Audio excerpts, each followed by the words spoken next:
Hello, everybody, and welcome back to the series of videos that I've been doing on what is Vedic astrology anyway, talking about the many things that make Vedic astrology a very unique system of astrology.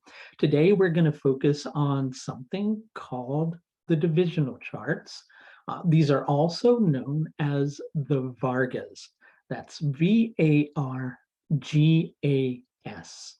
So what are the Vargas or the divisional charts? Well, they're a way of dividing up the main birth chart so that you can look at different areas of life through the horoscope in a little bit more of an intensive manner.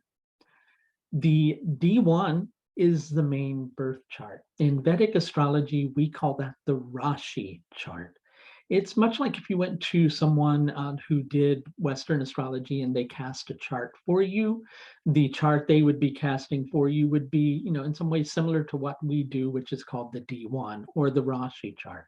But if you take that D1 chart and you take each sign and you cut it into a certain number of equal portions, and you create a different chart based upon what planet happens to fall in which portion, then you would have the premise behind a divisional chart. So I'll explain that again.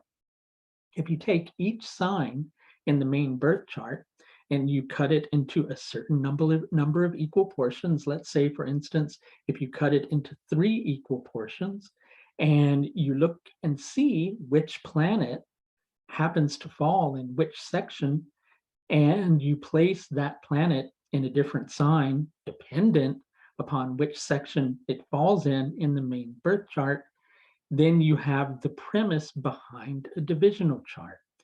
And there are mainly 16 different divisional charts that are worked with. Some systems work with many more. Myself, I tend to work with just those 16 because I find there's not really a need to do much more outside of that. I may occasionally look at 1 or 2 different ones from other systems, so to speak, but mainly it's those 16.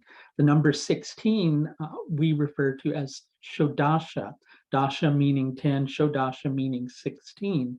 And so the 16 different divisional charts are called the Shodasha Vargas.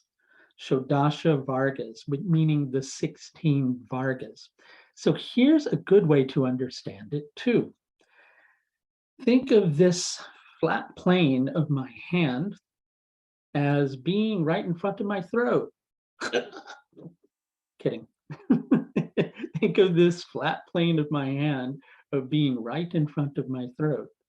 Think in terms of different layers built all the way up until finally you can't see my face. Then you'd be a really happy person. No, again, only kidding. But just imagine all those different layers building upon this one layer, and they all merge into that layer. What you're looking at through these 16 different divisional charts is the multi-dimensionality of human existence.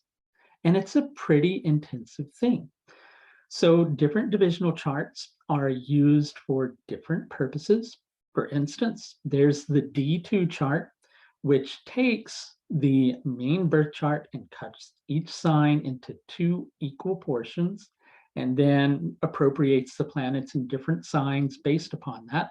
I'll actually go to a screen to give you a clear idea of this, and this would be the D2.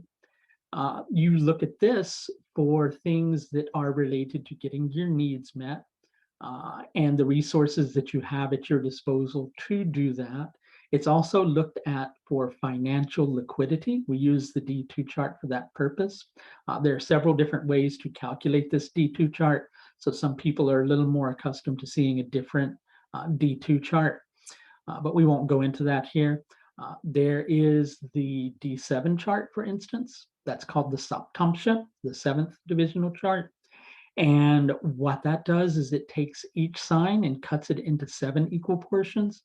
And again, dependent upon which portion a planet falls in, it goes into a different sign in the D7 chart, and the possibilities are endless. The D7 chart is used for children and equally relating with our partners, be it relationship partners or be it partners in general. It's also a good chart for creative expression, because creative expression on a certain level is the artist merging with the universe. So it can be used in that particular manner too.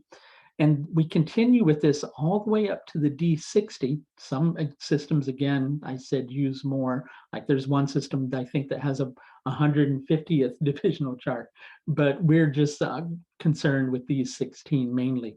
The 60th divisional chart takes each sign in this main birth chart and cuts it into 60 equal portions, and then places a planet in a different position based upon that.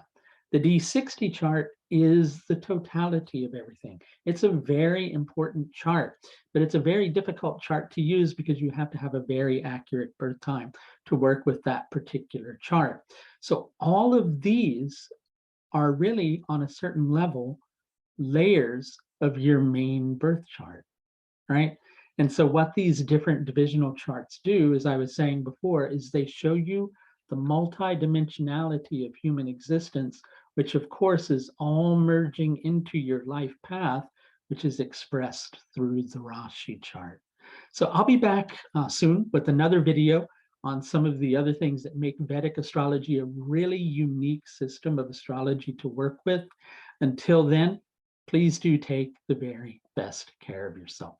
Bye now.